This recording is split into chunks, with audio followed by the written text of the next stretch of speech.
From the Watergate building in Washington, this is Hotline TV. Now here are Hotline editors Amy Walter and John Mercurio.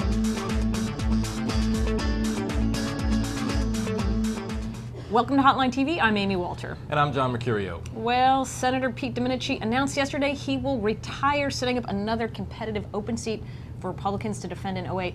His exit also may open a door for someone in the state's congressional delegation, or maybe open/close the door for somebody named Bill Richardson.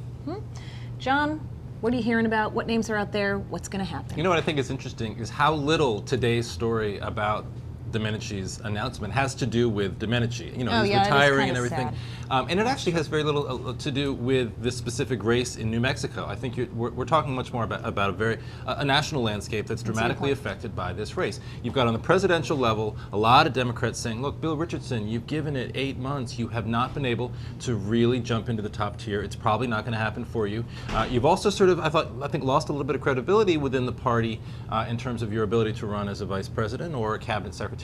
So look seriously at this option, because if you do, you actually would give Democrats a very strong chance of picking up this seat. And on the other hand, we were talking about earlier, look, if this is another seat, if this is another seat that brings Democrats closer to the filibuster-proof majority that they want, that they need in order to actually be able to get anything done in the Senate. Right. Now, it's still a long shot. I mean, they still would have to win.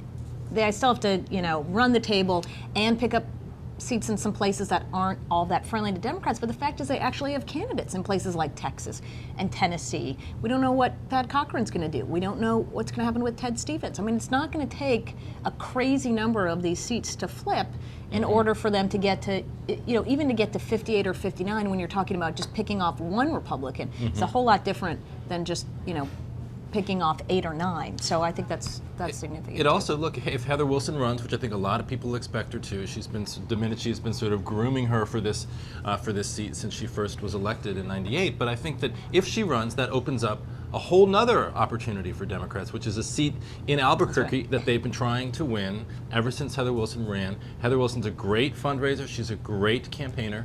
She's very credible on the stump and in debates. And I think that without her in the race, somebody who maybe doesn't do as well in debates, somebody like maybe Patricia Madrid? Maybe Patricia Madrid, I'm just saying. Just a name. Just throwing it out there. If she doesn't have Heather Wilson to have to worry about. Or Phil Maloof. There's always Phil Maloof. Oh, there is. He could still come back and, because he could run again.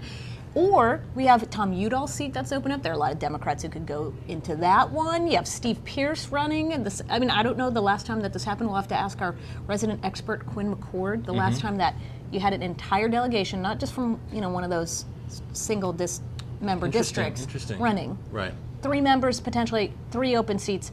Here's the thing, if you're Heather Wilson, you decide, okay, there's a 50-50 shot that I win my race for the House, 50-50 shot I win a race for the Senate. Which one would you rather do? Plus redistricting could make that seat worse for her 2 years from now. Right. The other question, if you are Heather Wilson, is what kind of primary you have. That could be a very tough. That could be a very tough one. Steve Pierce is going to be coming. He's not as good of a fundraiser, not as experienced as a campaigner. But he'll run to the right. But he'll run to the right of her. Right. Exactly. So that's another. But ironically, I think actually having a different kind of Republican running in that seat might be helpful for Republicans, because if you get somebody, there's the county sheriff there is being mentioned, who's not tied to Bush, right? There's no tie to Washington.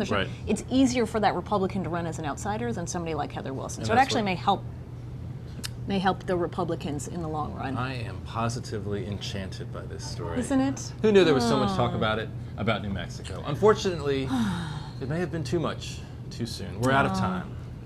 But join us tomorrow for another wonderful episode of Hotline TV.